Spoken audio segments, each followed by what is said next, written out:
મારા વાલા પ્રિયો, ઈસુ ખ્રિસ્તના નામમાં હું તમને શુભેચ્છા પાઠવું છું.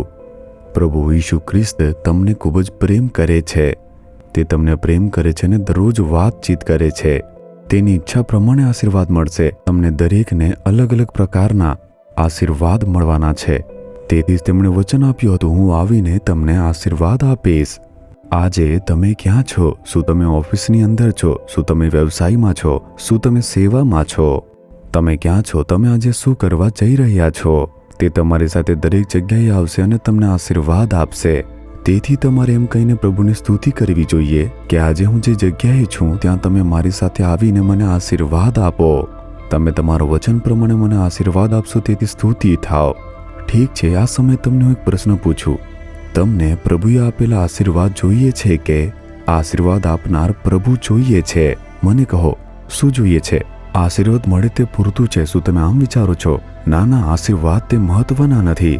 પ્રભુ જે આશીર્વાદ આપે છે તે મહત્વપૂર્ણ છે. આમ વિચારો છો? તેના વિશે થોડું વિચારો.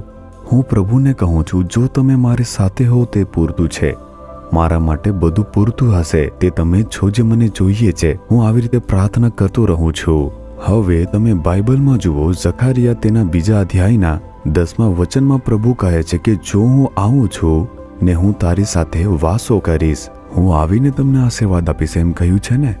હવે એ જ પ્રભુ કહે છે કે હું આવીને તમારી વચ્ચે વાસો કરીશ, હું તમારી સાથે રહીશ. આમ પ્રભુ કહે છે. શું મહત્વનું છે? શું પ્રભુના આશીર્વાદ મહત્વપૂર્ણ છે અથવા તે આપણી વચ્ચે રહે છે તે મહત્વપૂર્ણ છે? જો તે આપણી સાથે હોય તે આશીર્વાદ છે ને? આપણે કહેવું જોઈએ, હે પ્રભુ, આ આશીર્વાદ મારા માટે મોટી વાત નથી. તમે મારા માટે મહત્વપૂર્ણ છો. તમારે આવીને મારી સાથે રહેવું જોઈએ. આવી રીતે કહો, ઠીક છે?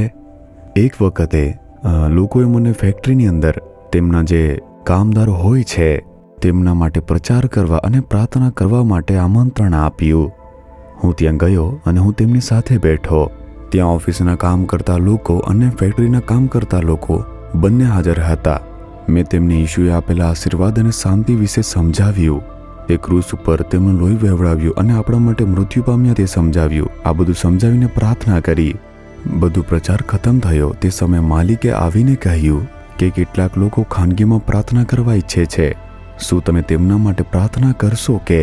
જ્યારે હું સંમત થયો, તેઓ એક પછી એક આવ્યા.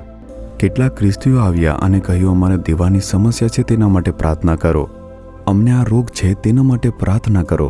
એવી રીતે દરેકે પોતપોતાની જરૂરિયાત મુજબ આશીર્વાદ માંગ્યા. મેં તે બધા માટે પ્રાર્થના કરી હતી. દરેકની જરૂરિયાત માટે પ્રાર્થના કરી.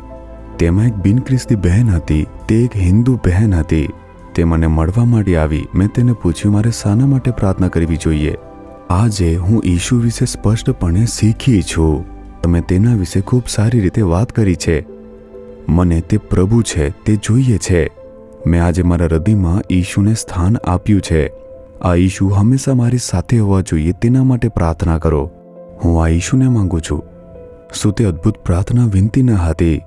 બધાએ આવીને કહ્યું, મારે આ જોઈએ છે, મને તે જોઈએ છે, આ માટે પ્રાર્થના કરો. પરંતુ એક હિન્દુ બહેને કહ્યું કે હું ઈશુને માંગુ છું. તેણે હંમેશા મારી સાથે રહેવું જોઈએ, તેના માટે તમે પ્રાર્થના કરો. તે મારા માટે મહાન આનંદ હતો. જો હું ખુશ હોત તો પ્રભુ કેટલા ખુશ થયા હશે વિચારો. તેથી તમારે કહેવું જોઈએ, પ્રભુ, તમે મને જે આશીર્વાદ આપો છો તે મહત્વનું નથી, તેના બદલે તમે મહત્વના છો.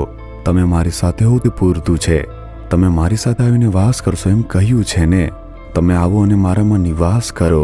મારા ઘરમાં અને મારા જીવનમાં વાસ કરો પ્રભુ.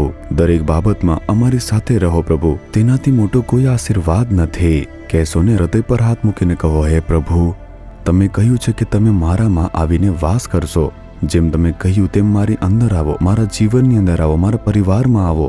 હું તમને ઈચ્છું છું પ્રભુ, તમે મારી સાથે હો તે પૂરતું છે પ્રભુ. ઈશુના નામમાં આમેન, આમેન.